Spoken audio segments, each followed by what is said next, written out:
बिस्मिल्लाहिर्रहमानिर्रहीम। अस्सलाम वालेकुम नाज़रीन, आप यूट्यूब चैनल देख रहे हैं। मैं इमरान खान हूँ। सबसे बड़ी खबर अब तक की यह है कि इमरान खान साहब की 9 मई के 8 मुकदमात में जमानत हो गई है सुप्रीम कोर्ट ऑफ पाकिस्तान से। इससे पहले इमरान खान साहब पे सैकड़ों मुकदमात थे, एक एक करके उनके मुकदमात खत्म होते चले गए। बहुत सारे खत्म हो गए, बहुत सारों में उनकी जमानत कंफर्म हो गई, बहुत सारी सजाएं उनकी मुअत्तल हो गई। और उसके बाद अब इमरान खान साहब पे जो है वो 9 मुकदमात बाकी थे। 9 में से 8 मुकदमात फारिग हो गए हैं। अब इमरान खान साहब पे सिर्फ एक मुकदमा बाकी है, जिसकी वजह से वो अडियाला जेल में मौजूद है। वैसे मुकदमात की वजह से तो इमरान खान साहब अडियाला जेल में नहीं है। इमरान खान साहब को बेगुनाह जेल के अंदर रखा गया सिर्फ इसलिए कि पाकिस्तान की जो मिलिट्री एस्टेब्लिशमेंट है वो उन्हें अपना दुश्मन समझती है और वो ये चाहती है कि इमरान खान साहब माफी मांगे। जैसा कि फील्ड मार्शल के स्टेटमेंट में भी आपने देखा, डीजी आईएसपीआर के स्टेटमेंट में भी आपने देखा, हर दूसरे दिन टाउट्स आते हैं और वो ये कहते हैं कि सच्चे दिल से पाकिस्तान तहरीक इंसाफ माफी मांगे, वरना ये कर देंगे वो कर देंगे। तो ये एक पुरानी कहानी है जो चल रही है। एक बात तो साबित हो गई इस फैसले से कि 2 साल तक इमरान खान साहब को 9 मई के 8 केसेस में नाहक कैद रखा गया है। ये जो 9 मई के 8 केसेस में इमरान खान साहब को 2 साल तक जेल के अंदर रखा गया, ये नाहक कैद रखा गया है। ये बात आज सुप्रीम कोर्ट ऑफ पाकिस्तान से साबित हो गई और ये भी साबित हो गई कि पाकिस्तान की अदालतों ने एक आले के तौर पे काम किया। एस्टेब्लिशमेंट का वो हथियार बनी और इस हथियार ने पाकिस्तान तहरीक इंसाफ को कुचलने में अपना पूरा किरदार अदा किया। अब चाहे ये लोअर जुडिशरी है, चाहे हाई कोर्ट्स हैं, ये सारा मामला आपके सामने है। ये अदालत ने फैसला दिया क्यों? देखें, अब हर तरफ जजेस कंट्रोल कर दिए गए हैं। सुप्रीम कोर्ट ऑफ पाकिस्तान में एक कंप्रोमाइज्ड किस्म के जजेस को पहुंचाया गया है।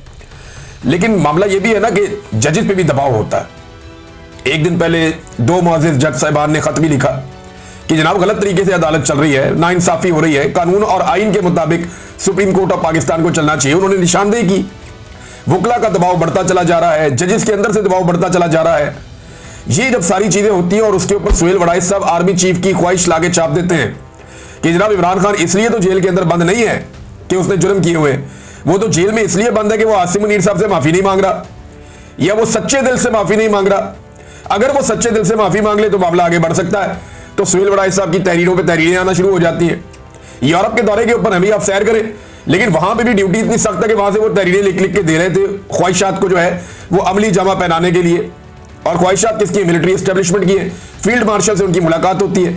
ये सारी चीजें मिलकर अदलिया के ऊपर एक बहुत प्रेशर बना गई थी और अदलिया जो है बहुत बुरी तरह एक्सपोज हो गई थी। फिर एक के बाद एक तारीख हो रही है, एक के बाद एक तारीख हो रही है। अदालत के अंदर क्या हो रहा है? अडियाला जेल में वहां पे चौथी मरतबा तारीख दे दी गई है। इमरान खान साहब का केस लगने नहीं दिया जा रहा वहां पे। ये वहां पे सूरत हाल है। सुप्रीम कोर्ट ऑफ पाकिस्तान में इसमें बार बार की तारीख दी और बिलाखिर इमरान खान साहब को बेल देना पड़ी। लेकिन इस केस में 1-2 चीजें मैं आपको बताऊं जो मैंने बात की है सहाफियों से। उन्होंने ये बताया कि जानबूझकर चीफ जस्टिस ऑफ पाकिस्तान ने बार बार ये जो केस था इसके मेरिट्स के ऊपर जाने से रोका। यानी केस के आपने मेरिट्स देखने होते हैं ना कि भाई ये गवाही सच्ची है या झूठी है। तो सुप्रीम कोर्ट ऑफ पाकिस्तान ने मेरिट्स के ऊपर जाने नहीं दिया वकला को। ऐसा लगता है सुप्रीम कोर्ट ऑफ पाकिस्तान नहीं चाहती थी कि पंजाब हुकूमत या पाकिस्तान की एस्टेब्लिशमेंट या जो अदलिया है, लाहौर हाई कोर्ट हो गई, या जो दहशतगर्दी की अदालतें हैं, उनके सारे जजेस एक साथ मुतनाज़े हो जाएं, क्योंकि उन्होंने नाइंसाफी पर मबनी फैसले दिए हैं। वो पुलिस वाला टेबल के नीचे घुस गया, सोफे के नीचे घुस गया, पुलिस वाला पर्दे के पीछे छुप गया, वो इतनी दूर से 4-4, 5-5 बैरियर क्रॉस करके सारी सिक्योरिटी में से गुजरता हुआ सलमानी टोपी पहन के वो इमरान खान साहब के सामने पहुंच गया। भाई इस तरह की गवाहियों के ऊपर कौन खड़ा होता है? और एक शहर में गवाही कुछ और है, दूसरे में कुछ और है, तीसरे में कुछ और है। तो तहरीक इंसाफ तो तैयारी करके गई हुई थी, लेकिन चीफ जस्टिस ने इन मेरिट्स के ऊपर बातचीत नहीं होने दी। इससे पूरी की पूरी अदलिया जो है उसके कपड़े उतर जाते हैं। लेकिन अदलिया, ये इसका क्रेडिट जाता है किसको? देखिए, इसका एक तो क्रेडिट पाकिस्तान के अवाम को जाता है जिन्होंने हार नहीं मानी। 8 फरवरी 2024 के बाद से लेकर अब तक हार नहीं मानी और वो आज भी इमरान खान के साथ खड़े हैं। दूसरा, पाकिस्तान के सोशल मीडिया को भी एक क्रेडिट जाता है, लेकिन सबसे बड़ा क्रेडिट जाता है इमरान खान साहब की जो कानूनी टीम है उसे। वो टकरे मारते रहे, उन्हें पता है कंप्रोमाइज कर दिया, लेकिन उन्होंने उसमें से भी अपना काम निकाला। उन्होंने इतनी टकरे मारी कि बिलाखिर वो दरवाजा खुल गया। और इसमें बैरिस्टर सलमान सफदर जो है वो बहुत तारीफ के लायक है। इमरान खान साहब की जो पूरी वकला की टीम है वो सभी मुबारकबाद के लायक है। बैरिस्टर सलमान सफदर साहब हैं, सलमान अकरम राजा साहब हैं, इन लोगों ने बड़ा अच्छा काम किया। लेकिन जो एक प्रोफेशनली मैंने देखा कि जिस वकील ने बहुत अच्छी हैंडलिंग की तमाम मामलात की और मुकदमात की, वो बैरिस्टर सलमान सफदर है। कमाल उन्होंने केसेस लड़े हैं और जिन जिन लोगों ने उनको केसेस लड़ते हुए देखा, जिन सहाफियों ने भी देखा, उन्होंने बताया जी कि वो जबरदस्त किस्म के शवाहिद सामने रखते हैं। बड़ा टू दी पॉइंट आते हैं और बड़े अच्छे उन्होंने मुकदमात हैंडल किए हैं। बड़ी प्रोफेशनली उन्होंने इन मामलों को डील किया कि एक तरफ एस्टेब्लिशमेंट है, पूरा का पूरा एक इदारा इस काम पे लगा हुआ है, इंटेलिजेंस एजेंसियां इस काम पे लगी हुई हैं, अदलिया को कंप्रोमाइज कर दिया गया है, 26वीं आईनी तरमीम के बाद पूरे निजाम को जकड़ दिया गया है, लेकिन फिर भी वो लगे रहे। बिलाखिर इमरान खान साहब के अब 9 में से 1 मुकदमा बाकी रह गया। अब सिर्फ एक ऐसा मुकदमा है जिसमें इमरान खान साहब को जेल में रखा हुआ है।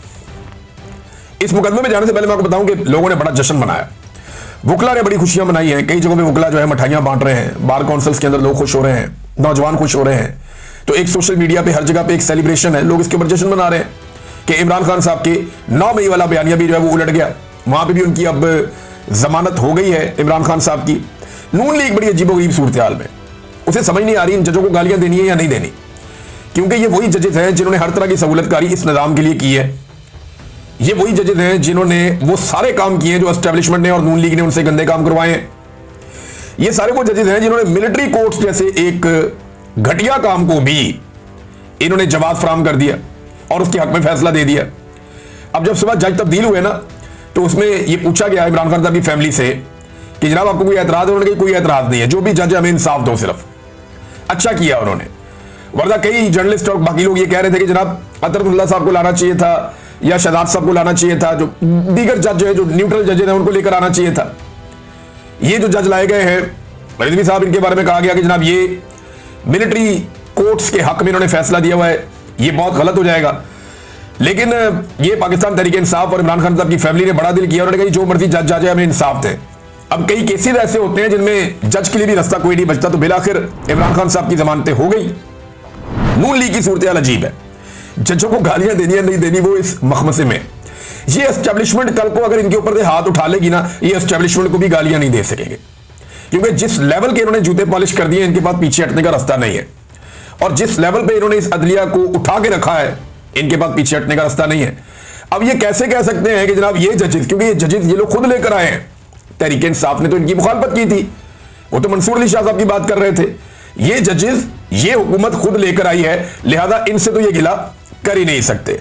अब आ जाए नाजरीन इस बात पे कि इमरान खान साहब अब जेल में क्यों है।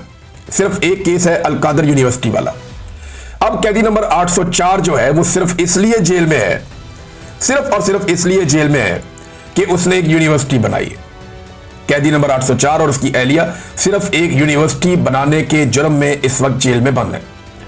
और वो जो पैसा जिसका नाम लिया जाता है ना कि वो इतने मिलियन पाउंड है, वो पैसा सुप्रीम कोर्ट ऑफ पाकिस्तान के अकाउंट में पड़ा है, जिन्हें कुछ किसी ने नहीं पूछा।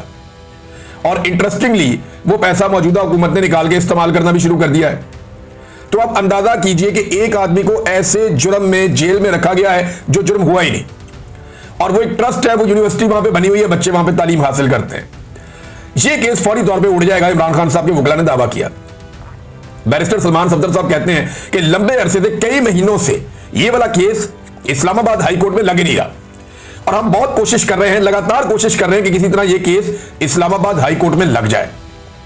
अगर ये केस इस्लामाबाद हाई कोर्ट में लग जाता है तो 15 मिनट में वो कहते हैं कि इमरान खान साहब बाहर आ जाएंगे। 15 मिनट में इमरान खान साहब का उनका दावा है कि अगर ये केस लग जाता है तो ये 15 मिनट का केस है, उससे ज्यादा का नहीं है। लेकिन एक बात आप और नाज़रीन ज़हन में रखें कि अवामी दबाव के बगैर ये मुमकिन नहीं है। पाकिस्तान की जो मिलिट्री एस्टेब्लिशमेंट है, ये क्योंकि एक्सटेंशंस का टाइम चल रहा है, DGISI हो या पाकिस्तान के army chief field marshal Asim Munir हो, इनकी एक्सटेंशंस के मामलात हैं। और इसमें एक बड़ा अहम स्टेटमेंट है, बड़ा छोटा सा स्टेटमेंट है लेकिन बड़ा मानी खेद है। हमने थोड़े दिन पहले इस पर डिस्कशन की थी, मैंने साबिर शाकिर साहब ने और शहजाद अकबर साहब ने, कि क्या एक नया नोटिफिकेशन चाहिए होगा आर्मी चीफ को। तो आज सलमान अकरम राजा साहब ने कहा कि आर्मी चीफ की मुद्दत मुलाजमत के नोटिफिकेशन की जरूरत है। कंफर्म किया उन्होंने कि आर्मी चीफ की मुद्दत मुलाजमत के एक नोटिफिकेशन की जरूरत है, लेकिन यह कानूनी मामला है, इस पर गौर होगा तो बात करेंगे। बात तो हो गई अब, और बात बाहर निकल आई। तो ये एक्सटेंशंस का माहौल है, इसमें बहुत सारी सियासत होगी। जो मौजूदा पाकिस्तान की मिलिट्री एस्टेब्लिशमेंट है वो हुकूमत के ऊपर दबाव भी डालेगी, और दबाव डालने के लिए उनके पास जो सबसे बड़ा हथियार है वो जेल में बैठा हुआ कैदी नंबर 804 है। एस्टेब्लिशमेंट ये कोशिश करेगी कि नून लीग को डराए कि जनाब हम जजों को दबाना छोड़ देंगे, हम नाइंसाफी करना छोड़ देंगे और इमरान खान बाहर आ जाएगा, और अगर कैदी नंबर 804 बाहर आ गया तो वो आप सारों को खा जाएगा। लिहाजा चुप करके जो असं कह रहे हैं ना वो काम कर दें आप। तो ये एक्सटेंशंस का मौसम है, दबाव डालने के लिए भी इन चीजों को इस्तेमाल किया जा सकता है। ज्यादा लोगों को खुश होने की जरूरत नहीं है, लेकिन अगर अवामी दबाव बढ़ा और बैरूनी और अंदरूनी दबाव ने मिलकर काम किया और अदलिया इसी तरह से फैसले देने पर मजबूर रही, तो इमरान खान साहब फिर बाहर भी आ जाएंगे। ये बाहर भी आ सकते हैं, ये जल्दी हो सकता है। लेकिन याद रखिएगा कि जो कुछ भी अगले 2-3-4 महीनों में होगा वो आर्मी चीफ की और डीजी आईएसआई की एक्सटेंशंस के साथ जुड़ा हुआ मामला होगा, उससे अलग मामला नहीं होगा। नाज़रीन, ने जो एक ख्वाहिश का इजहार किया गया था फील्ड मार्शल आसिम मुनीर साहब की जानिब से सुहेल बड़ाइच के सामने, और सुहेल बड़ाइच साहब ने वो ख्वाहिशात एज इट इज छाप दी थी, बजाय इसके कि वो आर्मी चीफ से सवालात करते, उनसे पूछते। और वैसे सुहेल बड़ाइच का देखें, उनको तो जो कहा गया उन्होंने डाकिया का काम किया, साफी वाला काम नहीं किया, वरना वो पूछते कि जनाब 8 फरवरी के इलेक्शन में आपने क्या किया। असल में सुहेल बड़ाइच का कसूर ये नहीं है कि उन्होंने जो आर्मी चीफ ने कहा वो लाके छाप दिया। कसूर ये है कि उन्होंने गंदे मशवरे देना शुरू कर दिए कि मांग लो माफी, गिर जाओ पैरों में, यही सबसे बेहतर है, माफी मांगना ही हल है, यू टर्न ले लीजिए। तो ये जो उन्होंने मशवरे दिए ना, ये मशवरे उनके नहीं बनते थे, क्योंकि नवाज शरीफ को वो मशवरे देते थे डट जाने के, जो नहीं डटा। इमरान खान को वो मशवरे देते हैं हट जाने के, जो नहीं हट रहा। तो ये सुहेल बड़ाइच साहब का कसूर अगर कहीं है तो वो यहां पे है। मुझे लगता है वो जो आर्मी चीफ ने उन्हें कहा उसे एज इट इज छाप देना, ये तो कोई जुर्म नहीं है। अब सुहेल बड़ाइच के खिलाफ जो है वो डीजीआईएसपीआर ने स्टेटमेंट दे दिया है। डीजीआईएसपीआर का जो स्टेटमेंट है वो बड़ा इंटरेस्टिंग है, मैं आपके सामने रखता हूं। वो कहते हैं कि ब्रसेल्स में आर्मी चीफ ने इमरान खान या पीटीआई का कोई जिक्र नहीं किया, नंबर 1। नंबर 2, सुहेल बड़ाइच ने अपने जाती फायदे के लिए मन घड़त कहानी घड़ ली है, मन घड़त कहानी। सुहेल बड़ाइच साहब, मैंने आपसे कहा था ना एक पिछले वीलॉग में कि ये एस्टेब्लिशमेंट की आदत है, जैसे ही जमीन गर्म होती है ना तो ये अपने बच्चे अपने पैरों तले दबा लेती है। और यही आज आपके साथ हुआ है कि जैसे ही इन्होंने मार्केट में खबर लॉन्च करवाई है आपके जरिए से, ये बड़े लंबे अरसे से करवा रहे हैं, मैं भी साबित भी कर दूंगा, इन्होंने आपके जरिए से खबर लॉन्च करवाई और जैसे ही अवामी रिएक्शन देखा तो ये दौड़ गए। अब इनके भागने के बाद आप बताएं आप क्या करेंगे। सुहेल बड़ाइच साहब के पास ऑप्शन बहुत थोड़े हैं। देखिए, जाती फायदा भी करार दे दिया, मफाद परस्त करार दे दिया सुहेल बड़ाइच को, और साथ ही कह दिया कि झूठ भी बोलता है, मन घड़त कहानी उन्होंने खुद ही घड़ ली है। और साथ ये भी कहा कि जनाब वो मुलाकात तो लोगों के बीच में हुई थी, सुहेल बड़ाइच की अलग से हुई नहीं। फिर उन्होंने ना सिर्फ सुहेल बड़ाइच को रगड़ा दे दिया बल्कि जंग ग्रुप को भी रगड़ा दे दिया। उन्होंने कहा जी मीर शकील उर रहमान का इदारा, उन्होंने कहा जी कि इदारे को भी जिम्मेदारी का सबूत देना चाहिए था। अब सवाल यह है कि डीजीआईएसपीआर आपके आर्मी चीफ के हवाले से बकौल आपके झूठी खबरें छप रही हैं, तो यहां तो छोटी छोटी बात के ऊपर पीका ऑर्डिनेंस लग जाता है। क्या अब आप जंग और जियो ग्रुप के ऊपर और सुहेल बड़ाइच के ऊपर पीका ऑर्डिनेंस लगाएंगे? ये नहीं लगेगा। लगा भी तो एक नूरा कुश्ती होगी, इसके अलावा और कुछ नहीं होगी।